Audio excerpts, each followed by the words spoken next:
2 ildir şəxs gəlir və mən hər 45 dəqiqə dinləyirik.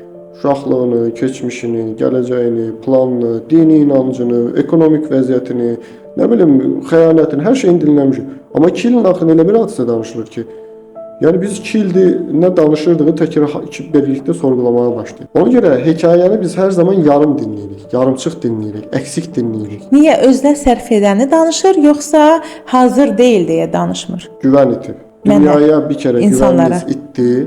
O güvəni bərpa eləmək çox çətindir.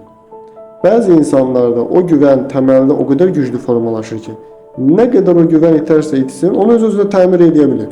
Yəni biraz elədir ki, buradan qırılır, özü materialı çoxdur, onu yapışdırır, qırıqla razılaşır, gedir güvənməyə davam edir. O elə idi, o elə olmayacaq ki. Amma bəzi insanlar bu həm inkişaf travması şəklində ola bilər, həm konkret həyat hadisəsi şəklində ola bilər.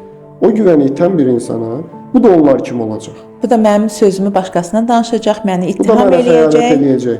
Bu da mənə qarşı ədalətsiz olacaq.